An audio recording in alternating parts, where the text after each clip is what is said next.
네, 2부의 첫 코너죠. 먼저 최희용 연구원님을 모시고 시청자와 함께 만들어가는 전문가의 포트폴리오를 공개해보는 시간을 갖겠습니다. 자, 2부에서는 교보증권 청담지점의 최희용 연구원님과 함께하겠습니다. 안녕하세요. 네, 안녕하세요. 예, 안녕하세요.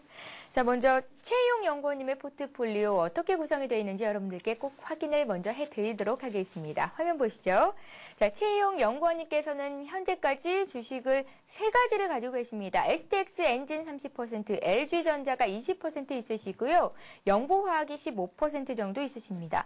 최희용 연구원님은 지난 월요일이었죠. 이수앱지스와 오디텍을 손절매를 한다는 말씀을 주셨었고 저희가 방송 중에 최희용 연구원님께서 이 두 종목, 이수앱지스와 오디텍을 손절하겠다라는 말씀을 드렸었는데요. 최희용 연구원님, 네. 이수앱지스랑 오디텍을 매수하셨을 때도 분명 상승의 이유가 있었기 때문에 매수를 하신 거잖아요. 네, 물론 네, 손절매를 한 이유를 좀 먼저 들어볼게요. 일단 오늘의 주제 자체가 예. 또 손절매에 대해서 말씀을 드릴 건데요. 물론 항상 긍정적으로 생각을 하고 매수를 하게 됩니다. 저뿐만이 아니라 뭐 다른 투자자분들도 항상 오를 거라고 생각하는 시점에서 매수를 하게 되는데 이제 그 타이밍 자체가 바닥이라고 생각해서 샀는데도 더 내리는 경우가 있고 더 오를 거라고 생각했는데도 이제 상투인 경우가 있습니다.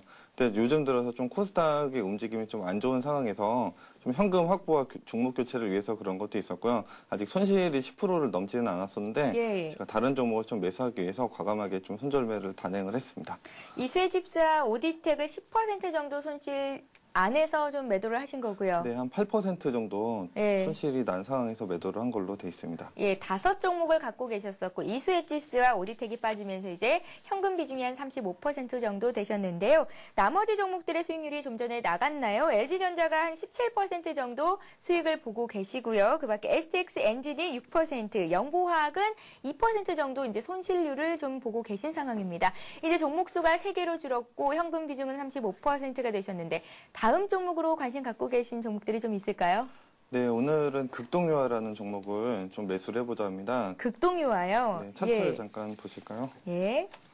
네, 말 그대로 이제 유화 제품을 생산하는 회사인데 극동유화가 신규 매수 종목이신 거죠? 네, 맞습니다. 예. 지금 15% 정도 신규 매수를 할 계획이고요. 예. 시가총액이 한 500억이 좀 넘는 회사인데 작년 영업이익이 거의 90억에서 100억 사이입니다. 그래서 상당히 내재 가치도 우량한 회사이고요. 특히 기억을 하시는 분들은 이제 자전거 테마주로 분류됐다는 걸 아실 텐데 네. 이제 자전거 도로를 계속 만들게 돼 있습니다. 2018년까지 친환경 테마가 계속 지속될 가능성이 높고요.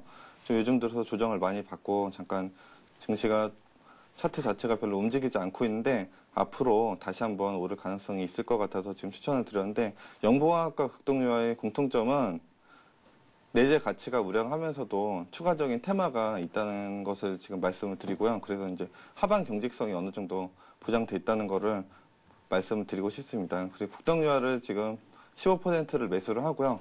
또 하나의 종목이 더 있습니다. 또 사십니까? 예, 네. 이번 종목은 뭘까요? 네, 차이나킹이라고 차이나킹이요. 예. 네, 상장한 지 한 일주일 정도 된 종목인데 사실 이 종목을 매수해서 지금 수익을 내신 분들이 거의 없습니다. 지금 공모가 자체가 3,700원이었는데 거의 양봉 자체를 나타낸 적이 없는데 오늘 들어서 이제 소폭 다시 상승을 하고 있습니다.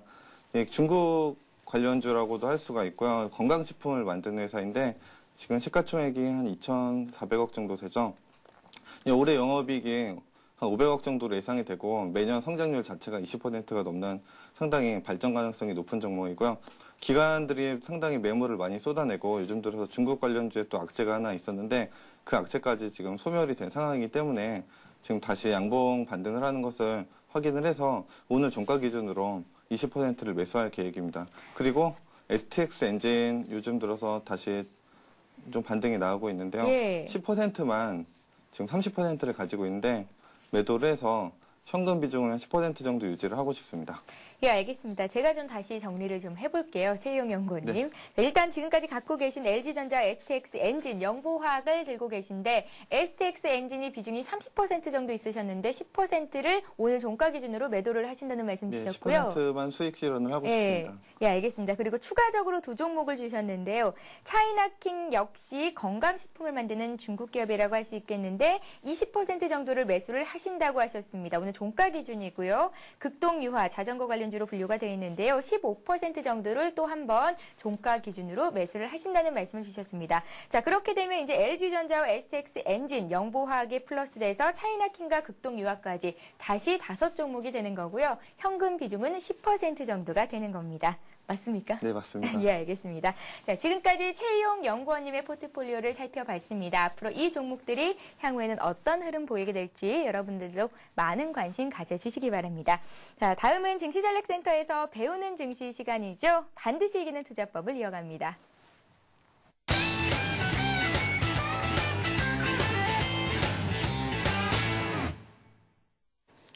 예, 반드시 이기는 투자법을 이어갑니다. 오늘도 역시 메모지와 볼펜 준비하셨나요? 오늘 최희용 연구원님께서 들고 나오신 강의는 어떤 내용일지 잘 한번 들어보시기 바랍니다. 연구원님. 네, 오늘 강의 내용은요? 네, 오늘의 주제는 손절매에 관한 건데요. 손절매요. 손절매를 어떻게 해야 되고 왜 해야 되는지에 대해서 좀 설명을 드리고자 합니다. 예, 참 궁금합니다. 전문가들은 이렇게 손절매를 잘하는 것 같은데 역시 이수협지사 오디텍은 손절매를 하셨잖아요. 사실 마음이 예. 아픕니다. 왜냐하면 또 오늘 팔고 나서 소폭 반등이 나왔는데 손절매하고 나서 올랐을 때는 미련을 가지실 필요가 없습니다. 그냥 괜히 팔았다 이런 생각을 갖지 마시고 항상 자신만의 투자 원칙을 꼭 지키시는 게 중요한데요. 이게 주식이라는 것 자체가 항상 사고 나면 오르거나 내리거나 횡보하거나 그렇게 되는데 결국 횡보도 장기적으로는 상승 횡보가 있고 하락 횡보가 있기 때문에 그 결과가 극명하게 갈리게 됩니다. 그래서 오르는 종목은 또 계속 오르는 속성이 있고 내리는 종목은 물론 내렸다가 반등이 나오기도 하지만 지속적으로 내리는 그런 추세가 있는데 마치 암덩어리를 잘라내듯이 눈물을 머금고 과감한 손절매가 반드시 필요합니다. 그래서 오늘은 손절매에 대해서 좀 자세히 말씀을 드리고 싶은데요. 영어로는 이제 로스컷이라는 표현을 쓰는데 로스는 손실이고 컷은 잘라내다라는 뜻이죠. 손실을 잘라낸다는 뜻입니다. 왜냐하면 지금 있는 손실도 상당히 고통스럽지만 이 손실이 그냥 끝나는 것이 아니라 더더욱 지속적인 손실을 끼칠 수가 있기 때문에 손실을 제한한다는 그런 의미가 있는데요.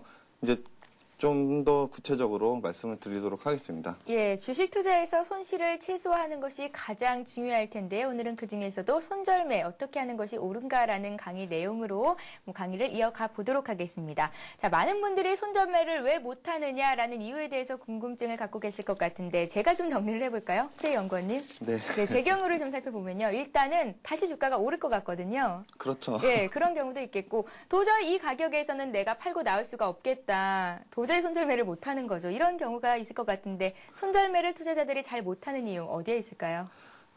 사실 투자자뿐만이 아니라 예. 투자의 고수라는 뭐 외국인 기관 또는 큰손 사람들이라고 해도 손절매는 누구에게나 마음 아프고 고통스럽습니다. 예. 예, 말씀하신 대로 첫 번째는 역시 본전 심리가 되겠는데요. 여러 가지 투자 상품 중에서 주식 투자야말로 가장 원금 보장이 안 되는 상품이죠.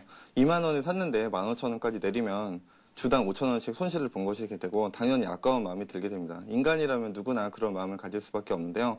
주식에서 중요한 건 현재이지 과거가 아닙니다. 과거에 얼마를 주고 샀느냐가 중요한 게 아니라 지금이 어떻게 되고 앞으로 어떻게 될 것인지 그거를 현실을 빨리 인정을 하고 받아들이는 게 중요하다고 말씀드릴 수가 있겠고요. 두 번째는 내가 팔고 나면 오를까봐 라는 마음이라고 말씀드릴 수가 있는데요. 주식은 항상 오르거나 내리기 때문에 팔고 나서 반등하는 경우도 자주 있습니다. 하지만 손절매뿐만이 아니라 이익 실현인 경우도 마찬가지인데요. 손절매는 손실을 줄이기 위해서 하는 것이지 자신의 불안감을 배려하기 위해서 하는 것이 아닙니다. 설령 팔고 나서 오른다고 해도 원칙을 지켰다는 걸 항상 존중해 줄 필요가 있고요. 마지막으로는 자신의 판단이 틀렸다는 것을 인정하기가 어렵기 때문입니다. 심리적으로도 인지 부조화 이론이라는 게 있는데요.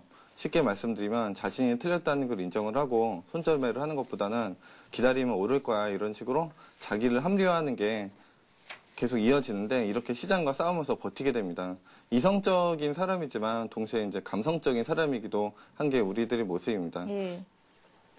예, 알겠습니다. 자, 알아야만 승리할 수 있는 주식시장. 오늘은 최희용 연구원님께 손절매 타이밍은 투자를 하는 데 있어서 가장 중요한 원칙이다라는 말씀을 주제로 강의 내용을 들어봤습니다. 자, 이어지는 3부에서도 샵 5588번으로 문의를 주시면 여러분들의 종목 상담을 해드리는 시간을 갖고 있으니까요. 여러분들 많은 참여를 부탁드리겠습니다. 저희는 잠시 뒤에 3부에서 뵙겠습니다. 고맙습니다.